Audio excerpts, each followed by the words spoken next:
Like tea, culture spreads when people share it. This is what you get for fucking around with Yakuzas! Go home to your mother!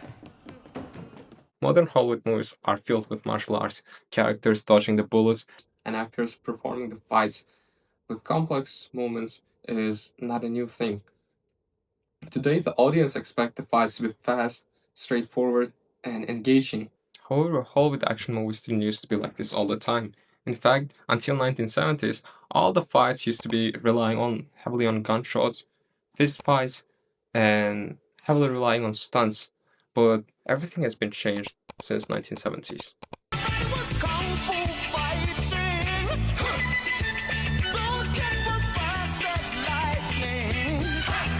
The transformation of Hollywood movies was heavily defined by Kung Fu from Hong Kong.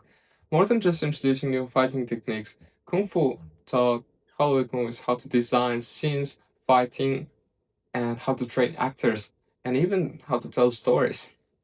It also introduced new international stars such as Bruce Lee, Jackie Chan, and Jet Li, which became the bridge between Western and Eastern cinema. And in this video, I'll tell you about how Kung Fu changed Hollywood action movies completely and made it 10 times more engaging. To understand Kung Fu's impact, it's important to look at the Hollywood movies before its arrival. Before Kung Fu's popularity, Western movies had a very different style. They used to rely on guns and the suspense. For example, in classic Western movies, the action often focused on guns, tension, and staring, and one decisive movement. So, in scenes like this, the body movement is minimal, and it's more about who will pull the trigger first, who will shoot first, and who will survive. So, this method is powerful, but it's quite different from modern combat movies that we see. Kung Fu brought another kind of action: full body movement, rhythm, choreography, and hand-to-hand combat, training, and physical skill. So the influence of Kung Fu didn't replace Western action, but it expanded what Western action movies used to be. It expanded it from just two people staring at each other and shooting each other to more realistic way of fight. And this is the effect of influence of Kung Fu on modern movies, where body movement, rhythm choreography, and hand-to-hand combat is more focused than ever before. Kung Fu got its most popularity thanks to the Bruce Lee. Before Bruce Lee, actors used to be strong, big, powerful, or they used to be good with guns. But Bruce Lee changed that stereotype. He showed different power, fast acting, precision, and discipline.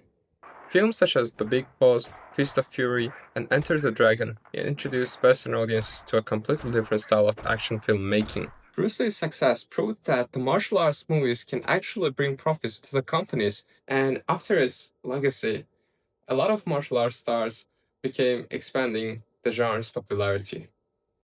Bruce Lee also changed the representation. He became a global icon at a time where Asian artists were stereotyped, so his influence was not just physical, but the cultural as well. He showed that the fighting can be the main attraction of the movie, and he expanded Hollywood's idea of what a good movie can be. And at the same time, there was another rising star, known by his no-stunt actions and improvisations, Jackie Chan. He uses chairs, sofas, walls, and ladders, and every random stuff in his movies. He makes fights look funny and exciting at the same time. Instead of making hero look invincible, Jackie Chan shows that heroes sometimes can struggle and run away and come back with the smarter moves. I'm sorry. I'm sorry about this.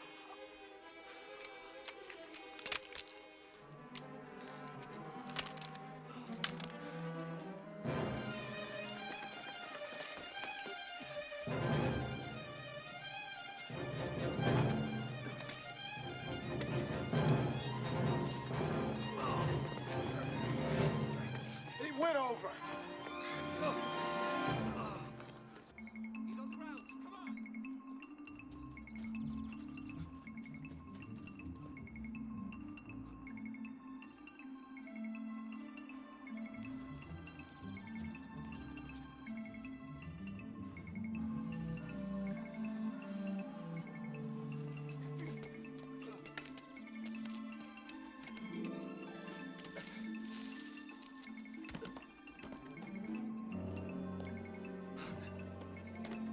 This made his actions feel more human and more entertaining. One of the clearest examples of Kung Fu's influence on Hollywood is The Matrix. So, probably most of you are familiar with the movie Matrix, where the movie looks like a science fiction movie about computers, reality, and machines, but the way it shows action comes directly from the Hong Kong martial arts cinema. A key person behind this is Yuen Wu Ping, a famous Hong Kong martial arts choreographer. So he helped design the fight scenes in The Matrix, so the movie was not just about using random Hollywood action, but bringing Hong Kong style kung fu to futuristic American movie. But there's also a criticism towards this movie. So, in traditional kung fu, skill comes from years of training and discipline and failure. But in The Matrix, the main character Neo learns kung fu instantly by just downloading it into his brain. So, this is exciting as a science fiction, but it removes one of the deepest meaning of kung fu: hard work over time. So, the Matrix respects Kung Fu visually, but it also turns it into a Hollywood fantasy. So it keeps the style, movement, and coolness, but it does not completely show cultural meaning and discipline along the training. So that shows both sides of cultural exchange. Something powerful is shared, but something is also changed. A more modern example is John Wick. John Wick is not exactly a kung fu movie, but it shows how deeply martial arts changed modern Hollywood action. So the fight scenes are clean, fast, and carefully choreographed. The camera usually let us see the whole movement clearly, and this is different from action scenes that hide everything with shaky camera movement and quick cuts. In John Wick, action depends on timing, body control, and technique. John doesn't just win because he's strong, he wins because he's trained. So, the movie mixes many styles: martial arts, judo, jiu-jitsu, gunfights, and Hong Kong style action. So, and the mixture is called something like gun fu because it combines guns with martial arts movement. But there's also a limitation.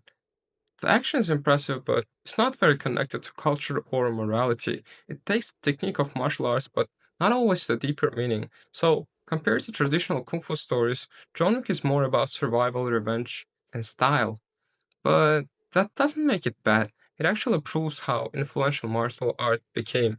But it also shows that Hollywood often separates martial arts technique from their original meaning or cultural background. When Hollywood takes something from another culture, it often takes part of it that is easiest to sell. In the case of Kung Fu, that usually means the cool movements, the kicks, and speed and exotic image. But the deeper parts of it just disappear. For example, discipline and the philosophy and the cultural background and the years of practice behind the skill. That's why Kung Fu in Hollywood can sometimes feel powerful but also incomplete. There's also the issue of who gets the credit. Hollywood becomes more exciting by learning from Asian martial arts, Asian actors, and Hong Kong choreographers like Yuan Wu Ping. But for a long time, the center of the story was still usually the Western heroes. So cultural exchange is not always equal, and one culture can influence another. But the more powerful the film industry is, the more credits and attention and money they get. For me, this is the most interesting part. Kung Fu didn't just travel from China to Hollywood and changed, it was transformed, some meaning was shared, some meaning was lost, and something was new created. So, the influence of Kung Fu in Hollywood is not simply good or bad, it's a real example of intercultural exchange: creative, complicated, and sometimes unfair. So, in the end, Kung Fu's influence on Hollywood is not just about cooler fight scenes. It changed how action is filmed, how heroes are trained, and how movement can tell a story. Bruce Lee showed Hollywood the power and discipline of martial arts. Jackie Chan showed that the action could be creative and full of personality. The Matrix and John Wick show how Kung Fu's influence continued into modern Hollywood action. But this influence is also complicated. Hollywood gained a lot from Kung Fu, but sometimes it kept the style while losing the deeper culture behind it. So, Kung Fu didn't just teach Hollywood how to fight. Instead, it changed what a fight scene could mean.